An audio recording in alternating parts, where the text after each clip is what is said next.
ओम नमः शिवाय। ओम गं गणपतये नमः। भक्तजनों, आज कथा नहीं अनुभव सुनाया जाएगा। आज शब्द नहीं श्रद्धा बोली जाएगी। आज हम उस देवता की कथा सुनेंगे जिनका स्मरण करते ही विघ्न पीछे हट जाते हैं, बुद्धि जागृत हो जाती है और भाग्य स्वयं द्वार पर आकर खड़ा होता है। मैं बात कर रही हूँ प्रथम पूज्य करुणानिधान विघ्नहर्ता भगवान श्री गणेश जी की। लेकिन आज की कथा केवल गणेश जी की नहीं है। आज की कथा है रिद्धि की, सिद्धि की और उस रहस्य की जो बहुत कम लोग जानते हैं। भक्तजनों, कहा जाता है जो व्यक्ति इस कथा को अंत तक सुन ले उसके जीवन से दरिद्रता, असफलता और मानसिक कष्ट धीरे धीरे स्वयं विदा हो जाते हैं। इसलिए निवेदन है, मन को शांत कर लें और हृदय में गणेश जी को बिठा लें और 3 बार प्रेम से बोलें, ओम गं गणपतये नमः। ओम गं गणपतये नमः।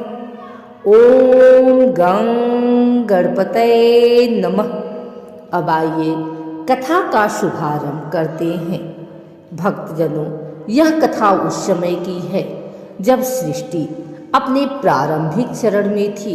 देवता, ऋषि, गंधर्व, यक्ष सब अपने अपने कार्य में लगे हुए थे।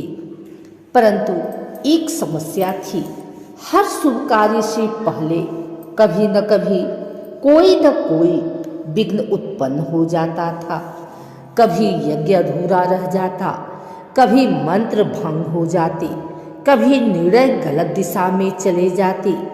देवता चिंतित थे। वे ब्रह्मा जी के पास गए और बोले, प्रभु, सृष्टि का कार्य रुक रुक कर हो रहा है। कोई ऐसा होना चाहिए जो विघ्नों का नाश करे। तभी आकाश में दिव्य प्रकाश हुआ। शिवलोक से बाल गणेश प्रकट हुए। ब्रह्मा जी, विष्णु जी और सभी देवताओं ने उन्हें प्रणाम किया। भगवान शिव बोले, यह मेरा पुत्र गणेश है। यह बुद्धि, विवेक और मंगल का प्रतीक है। आज से कोई भी कार्य इसके पूजन के बिना पूर्ण नहीं होगा। यहीं से गणेश जी बने प्रथम पूज्य। भक्तजनों, अब कथा में प्रवेश करती हैं 2 दिव्य शक्तियाँ। रिद्धि जो देती हैं धन, वैभव, ऐश्वर्य, सांसारिक सुख। सिद्धि जो देती हैं ज्ञान, सफलता, निर्णय शक्ति, आत्मिक उन्नति। ये दोनों शक्तियाँ देवताओं की भी आराध्य थी। एक दिन रिद्धि और सिद्धि भगवान शिव के पास आई और बोली, प्रभु, हम ऐसी सेवा चाहते हैं जहाँ हमारा सही उपयोग हो। भगवान शिव मुस्कुराए और बोले, तुम दोनों गणेश के पास जाओ। जहाँ गणेश होंगे वही तुम्हारा पूर्ण स्वरूप खिलेगा। जब रिद्धि और सिद्धि गणेश जी के पास पहुंची तो उन्होंने देखा गणेश जी ध्यान में लीन हैं, आंखें बंद, मुख पर शांत मुस्कान। रिद्धि ने सोचा, मैं धन दूंगी, देखती हूँ क्या ये प्रभावित होते हैं। सिद्धि ने सोचा, मैं ज्ञान दूंगी, देखती हूँ क्या इनका ध्यान टूटता है।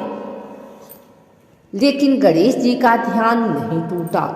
गणेश जी ने आंखें खोली और बोले, रिद्धि, धन तभी सार्थक है जब वह धर्म के साथ हो।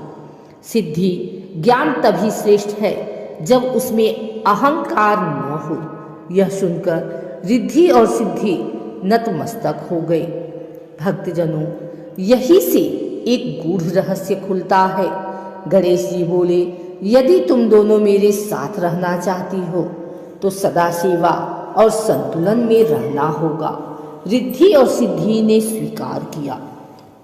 यही कारण है कि गणेश जी के साथ रिद्धि और सिद्धि विराजमान रहती हैं। कहा जाता है जो व्यक्ति गणेश जी की पूजा रिद्धि सिद्धि सहित करता है, उसके घर में धन टिकता है, बुद्धि सही निर्णय लेती है, सफलता अस्थायी होती है। आज मनुष्य के पास धन है पर शांति नहीं, ज्ञान है पर संतोष नहीं। इसलिए गणेश जी सिखाते हैं, रिद्धि और सिद्धि दोनों साथ हों तभी जीवन पूर्ण होता है।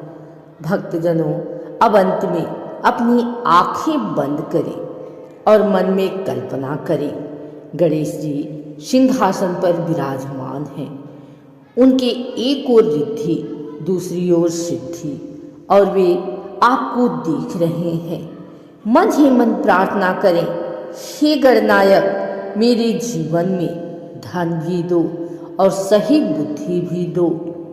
अब सभी भक्त मिलकर बोले, जय श्री गणेश, रिद्धि सिद्धि पति गणपति की जय, विघ्नहर्ता मंगल मूर्ति की जय।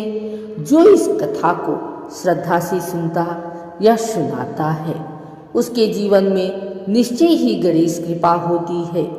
इसी मंगल भावना के साथ कथा पूर्ण होती है।